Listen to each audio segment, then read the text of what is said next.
Wanna play? Wanna play? Wanna play? Wanna play? Wanna play? Wanna play?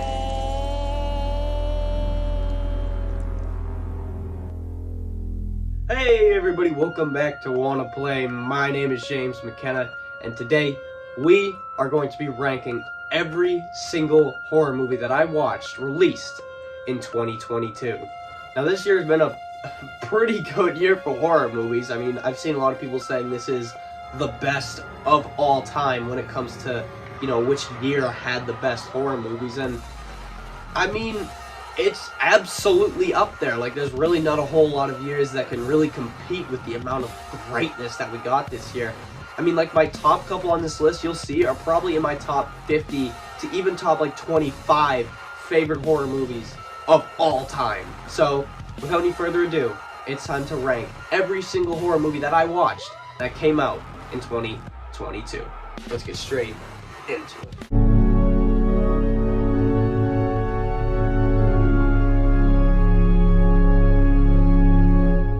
So, coming in last place, it's fairly obvious, it's Jeepers Creepers Reborn. Now, this is only the second time I've talked about this movie on this channel, but upcoming, I'm going to be talking about it quite a bit, because on our stream that we're going to do pretty soon in the coming weeks, where we take a look back on all these movies and do a more in-depth review of everything, there's a whole section of that live stream dedicated to crapping on this movie. It's Jeepers Creepers Reborn. This is the worst movie I've ever seen. Like, just straight up, flat out, it's really that bad. Like, I'm gonna do a top 10 list pretty soon. That's another upcoming video of the top 10 worst horror movies that I've ever seen, and yeah, spoilers, this is gonna top it. This is the worst movie. Not even just, this is just the worst movie ever made.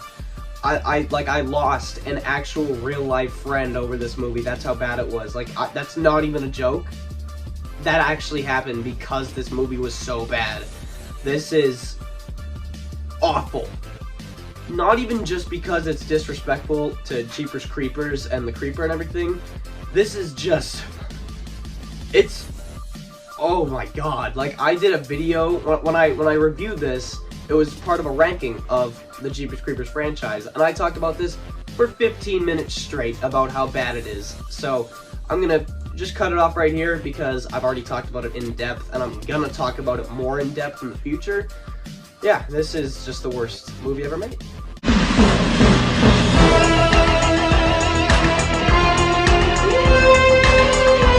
And at number 17 is gonna be Halloween Ends.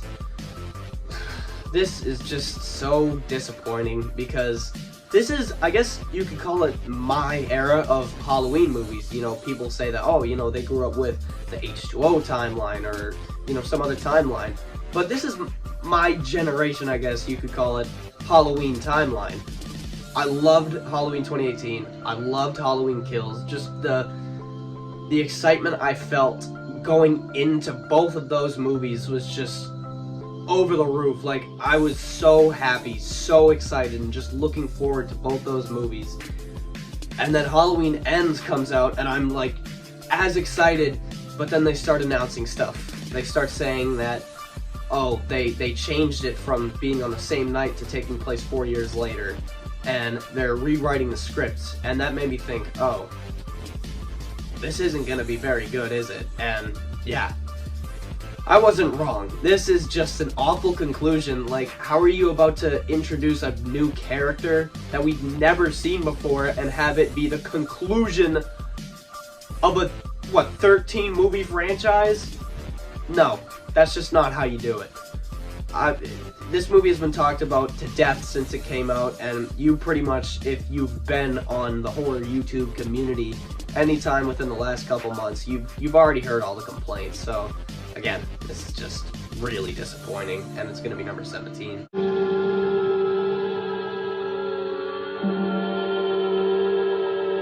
Now, remember in the intro when I said that this year has been probably the best year ever for horror movies? Well, this is a prime example of that, because at number 16, the third to last on the list, is already a great movie, Prey.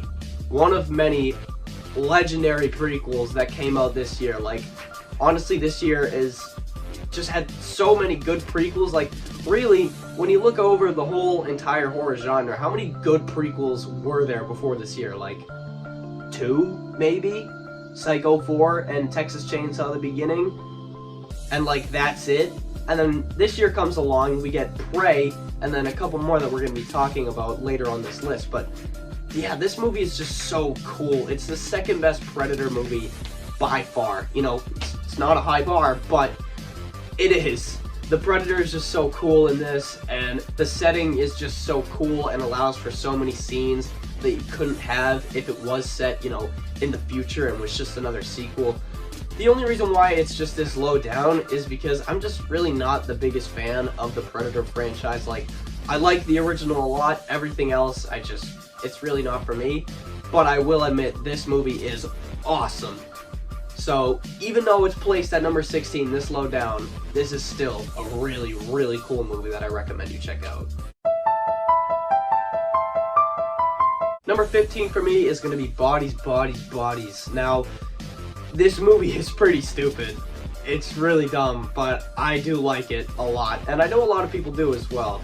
This is definitely one of the fan favorite horror movies that came out this year, and I can see why. It's a pretty funny movie, you know, it kind of makes fun of everything that's part of, you know, this generation, I guess. You know, it makes fun of like TikTok dances and stuff, and I think for what it is, it's pretty funny. It's a pretty funny, like, modern horror movie. It kind of works almost as like a time capsule for in the future. People can look back on this movie and be like, yeah, I guess that's like what the culture was back then. But I will admit, it can be pretty cringeworthy at times. And the twist ending it's pretty disappointing, I'll admit. It was different, it was creative, but it was disappointing.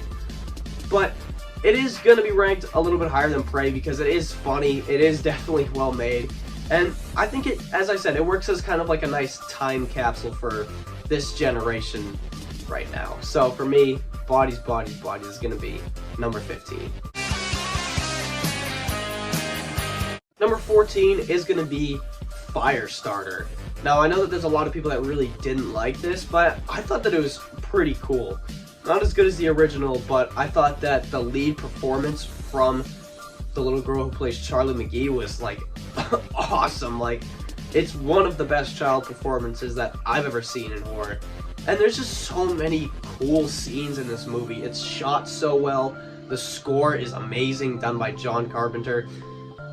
It would be the best scored movie of the year, if not for one movie that's placed a little bit higher that we're going to talk about pretty soon in this video. But this was just a pretty awesome remake. Like, there's a lot of Stephen King remakes out there that really just are not very good, like Children of the Corn and Pet Sematary. Like, usually when you get a Stephen King remake, like, I don't know, The Shining is another one of them, or Carrie 2013. I could go on and on about how many terrible Stephen King remakes there are. Firestarter is a very, very rare exception in a remake of a movie based off a book from Stephen King that is just as awesome as the source material. So for me, Firestarter is going to be number 14. Coming in at number 13 is going to be a movie that I admittedly didn't love when it first came out, but the more I watched and listened to reviews of it and heard other people's thoughts, the more I really came around to it, and that's Barbarian. Now, I really like this movie now, even though the first time I watched it, and I think the first time I talked about it, I was like, it's kind of meh, you know, I don't really know what to think of it, but now, when I look back on it, it's just cool because it's so different. Like, yes, I will admit that I still do think that the movie's villain, this giant inbred freak lady, it's pretty stupid. Like, we've seen it a bunch before, and they could have done something way better. But just how messed up it gets, and just the subject kind of it, and also that first 30 minutes is just awesome. Like, I love the first 30 minutes of this movie, and just how it's built up, and how suspenseful it is, and how they use Bill Skarsgård as, like, a red herring, just because you know he's the guy who played Pennywise. That makes him a red flag, even though his character in the movie seems like a totally normal person. it's just a really cool way that they pulled that first 30 minutes off. And then even after that, it's pretty good. Like, the story itself is pretty compelling with Justin Long and how much of a dickhead the guy is, and how it all comes around to his death, and just how much of a jerk he is, but also how funny he can be at times. Like, when he's going down the stairs and he's like just measuring the whole like murder tunnel that this inbred freak lady has built, just because it'll make him more money because it's more like property space. It's funny, it's creepy, it's weird, and it's different, and I really like it. So for me, number 13 is gonna be Barbarian.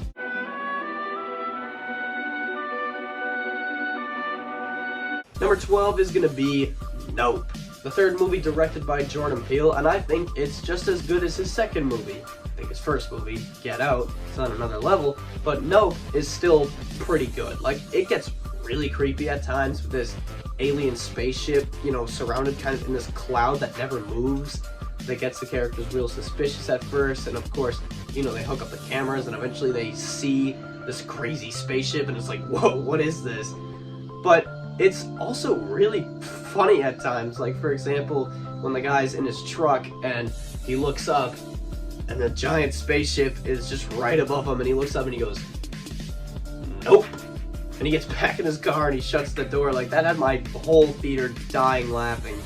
And plus, just the visuals of this are so cool. Like, the setting, this farmhouse just in the middle of nowhere, like kind of in the middle of a desert, just makes this movie just really good. It's a really good watch. It can get confusing at times, I'll admit, but it's another one that I would strongly recommend, especially if you liked Get Out or Us.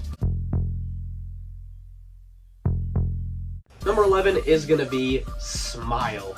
Admittedly, it's a pretty hokey and goofy premise, but they pulled it off in the absolute best way they possibly could have. Like, if you told me that they're making a movie about just these people who, when you see them, they just smile at you evilly, I'd be like, dude, get out of there. I'm not watching that. And I'll be honest, I was not gonna watch this because I've seen Truth or Dare, and that movie is awful, and I had absolutely no plans on watching this, but the more and more people that watched it, and the more the score of the movie like rose up, and the more it got recommended to me, I was like, damn, maybe I should watch this. And I watched it and I was like, what?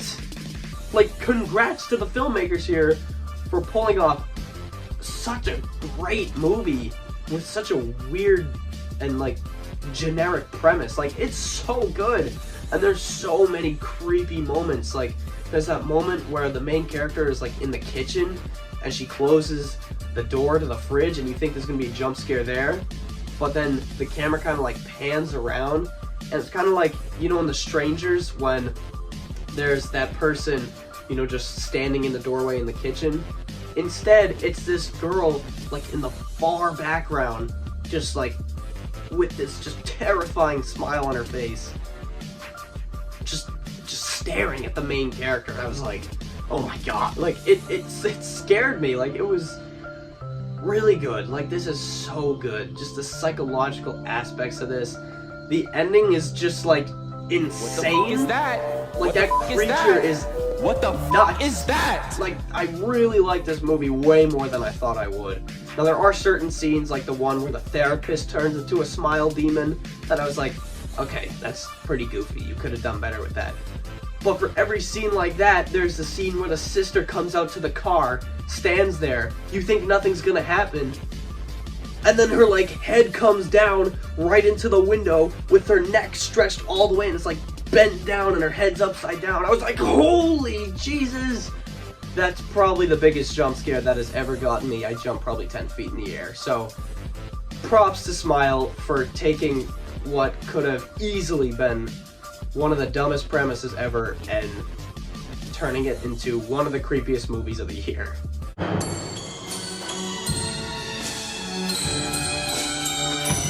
Coming in at number 10 is gonna be X. Another one that I'll admit, the premise is a little bit strange, and there are some scenes in here that are a little bit strange, but It's another one that takes its premise and does the absolute best version of the premise that you could do. Plus, just some of the acting in this movie and the cast, they just do so well in all of their roles, and there's so many crazy and just nutty kills in here, and just the way it was shot is just so good. It's one of the best shot movies this whole year. It's awesome, and I'm really, really excited to see the third entry in this series, Maxine, because, as we'll get into, I loved Pearl as well. This movie, while not being my favorite, because again, it got pretty weird, is still a really great movie, and I will not deny that. So for me, X is gonna be number 10. Coming in at number 9 is gonna be Scream. This is a movie that needed to be exactly what it turned out to be. And that's just another solid entry into the Scream franchise. Like, it didn't really do that much different. I think it's just, like, equally as good as parts 2 and 4. But it just needed to be this good just so that Radio Silence, the guys that made this, could introduce kind of a whole new generation of Scream movies. And yeah, I think they did a pretty great job. Of course, they got that kill where the guy was stabbed through the neck and, like, the knife was, like, started twisting around in there. Like, that was pretty nasty, and I think that instantly came up there as one of the best kills in the franchise. And although the ghost face reveals are a little bit lame, like, they're nothing huge, they're just like, oh yeah, they're these two guys, because why not? This is exactly just what it needed to be. Just a good Scream movie to prove to the world that Radio Silence, they know what they're doing, and they can make more movies. Unfortunately, I don't think that Scream 6 is going to be the same. I think that that movie's going to suck. But hopefully they prove me wrong. And for me, number 9 is going to be Scream.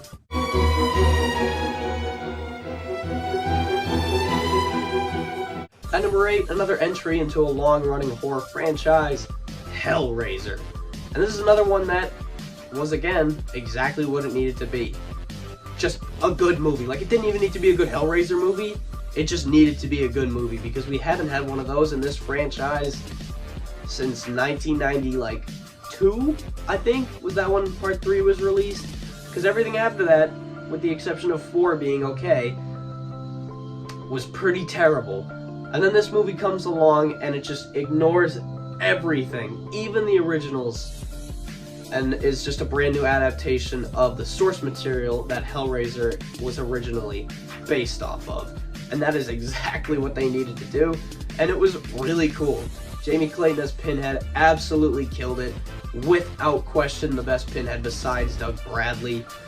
Certainly better than the dude in Revelations. And just some of the kills and some of the lore in this movie is just really cool, and it really stands out amongst the franchise. And I think it's another one just like Scream that right when it came out, it just earned its place as one of the best entries in the franchise. So for me, number 8 is going to be Hellraiser.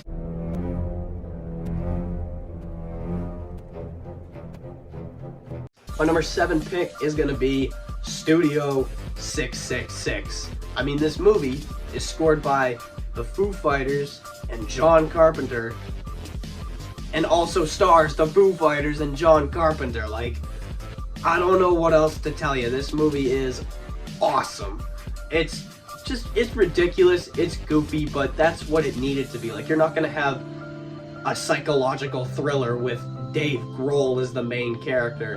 And this movie is just so good. The premise is just so stupid, it's so out there, and it's so ridiculous. And I also think that the Foo Fighters themselves make for pretty decent actors. I mean, sure, they're portraying themselves, so they didn't really have to do that much, mental preparation like some actors do, but it was just a fun ride. This is a really fun movie. If you're a fan of, rock music, if you're a fan of the Foo Fighters, this is just awesome. It was really fun.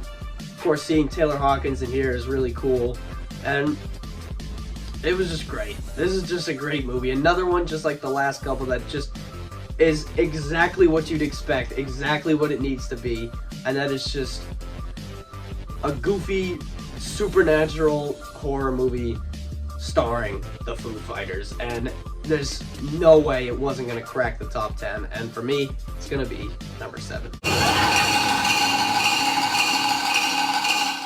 Now, my number 6 forward, I think, are the movies that truly put 2022 in the conversation for best year for horror movies. And my number 6 pick is going to be Orphan First Kill.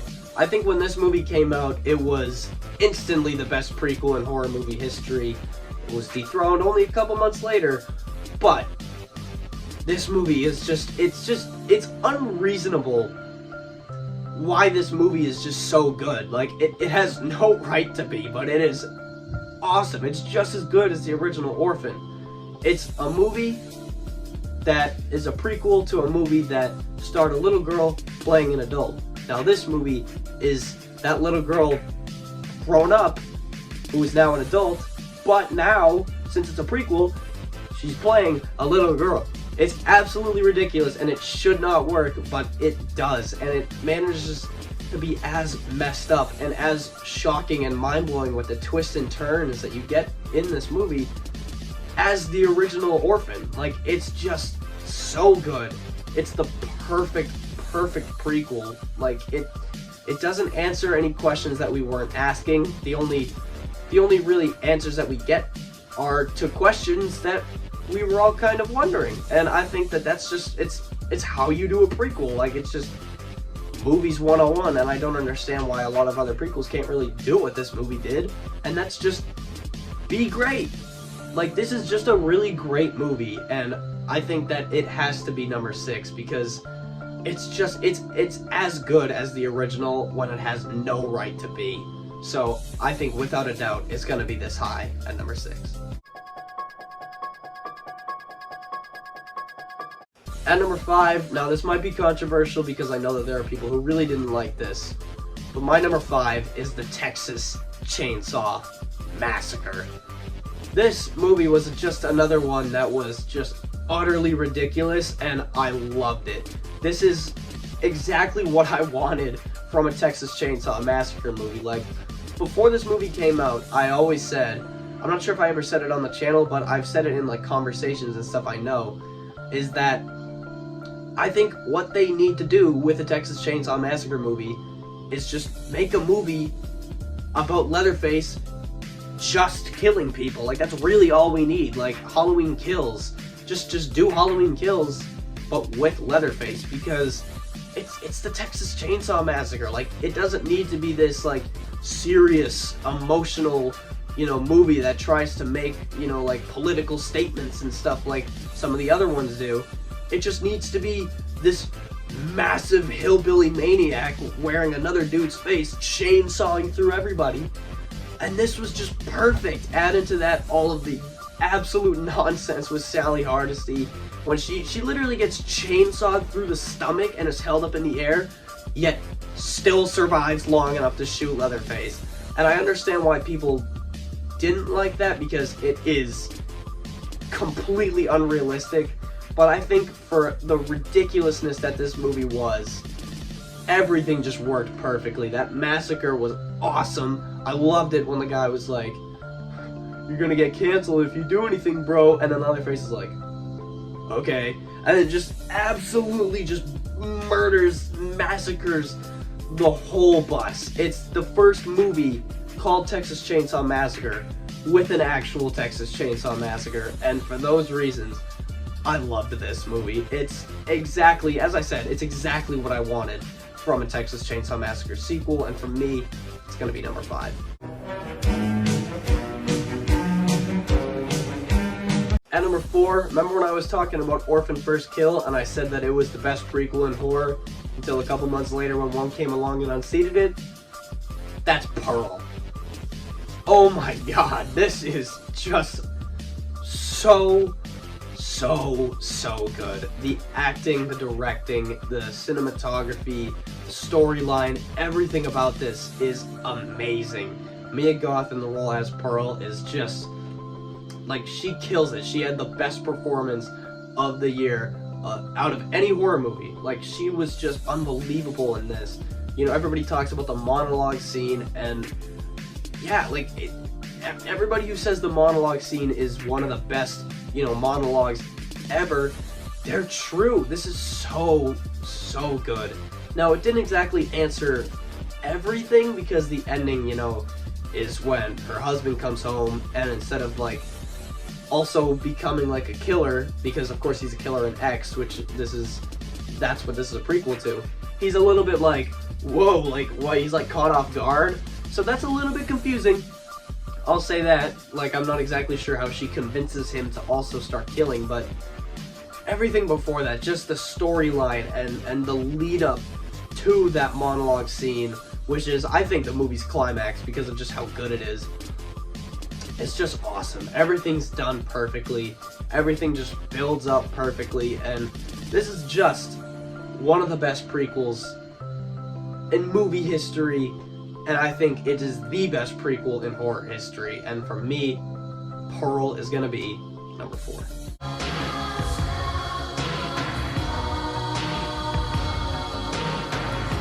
Coming in at number 3 is going to be Terrifier 2.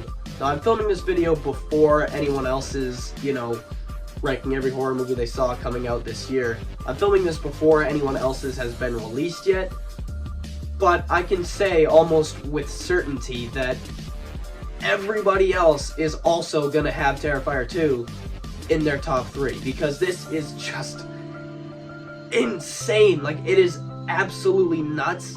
And my viewing experience of this movie is probably the best viewing experience that I have ever had with any movie ever. It was just so much fun watching this with a bunch of my friends. We were just the gore, the violence, it's just insane. Like, just the excess of just everything in this movie is just unbelievable. Just the absolute insane runtime, the insane kills, the insane violence and gore, and of course, there's that bedroom kill, which is unbelievable, but then also, there's one kill that nobody ever really talks about, but got us all just as much, and that's of course when the guy's taking a leak, and Art the Clown comes up and, rips the thing right off. It is, oh my god, this movie is gory, this movie is gross, this movie is nuts. It's exactly what everybody says it is. It's one of the most violent and insane movies that I have ever seen. And for me, it's gonna be number 3. Coming in at number 2 is gonna be The Black Phone.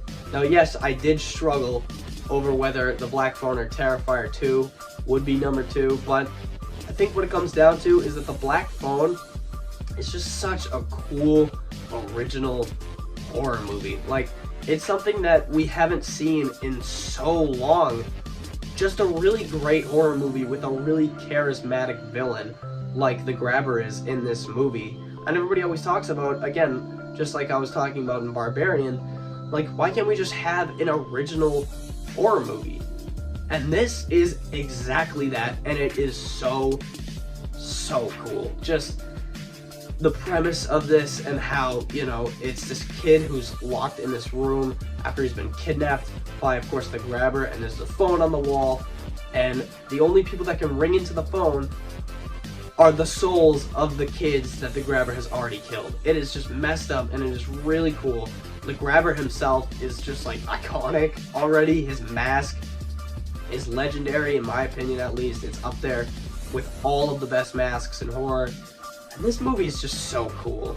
I've talked about it a lot, and I'm sure we'll talk about it more on the stream that we do in a few weeks' time, but I really, really like this movie, and I think I liked it a lot more than almost everybody else. Like, this is seriously a really, really great horror movie, and just what elevates it above the rest on this list is that it's something original. It's something we've never seen before, and I really love that about this movie, and for me, The Black Phone is gonna be number 2. And my pick for number 1 is the sleeper hit of the year, one that I've pretty much heard nobody else talk about, and I don't know why. Watcher. Oh my god, it is exactly what I come for when I watch a horror movie. It is so creepy and the suspense is just so good. It's unreal, and it's shot in a way to where the watcher, this movie's villain, he could be around any corner, yet there's no jump scare. It's all suspense. It's all build. There's just so many little reveals throughout the movie that lead up to the main climax, the big reveal, and it's just so good. And I think something that elevates it over so many other horror movies is the fact that there isn't just some stupid twist. Like, there's so many movies that have come out in the past like 10 years that are just like this. All suspense, all build, all just creepy and realistic, and you know, you don't know if everything is happening or if this is all just in the character's head. But then the ending, you know, somebody shoots up in the air and it's like, oh, well, yeah, it's all supernatural. No, this movie stays real the whole time. This is realistic. This is something that could actually happen, and it makes it terrifying. Just the way that this movie just sucks you in and keeps you glued to the screen is just unlike any horror movie that has been released in the last, like, 10 or 15 years, maybe even 20. This is automatically, instantly became one of my all-time favorite horror movies, maybe even like top 25 ever. This is so good. Like, I cannot recommend this enough. The suspense and the build and the tension and the reveal and how many twists and turns there are and how many times it makes you think like, oh, like there's a certain person in this movie where it makes you think like, oh, this guy could be the villain, or no, he's actually not, or oh yeah, wait, yep, that's definitely him, or no, it's not. It makes you just question everything, and the ending is just so satisfying. The very ending of this movie is probably the coolest ending of any horror movie this entire year, because it just feels so earned. I loved this movie, and I thought that there was absolutely no way that this couldn't be my #1 pick for horror movie of the year. So thank you for watching my ranking list of every horror movie that I watched in 2022. Leave your ranking list in the comments down below of every horror movie that you watched, and let me know some recommendations of some movies that I didn't get to check out. I know there's some big ones like The Menu a lot of people really liked, and there's some recent releases that I just haven't got the chance to check out yet, like The Mean One. I really wanted to watch that before doing this video, but I couldn't find the time.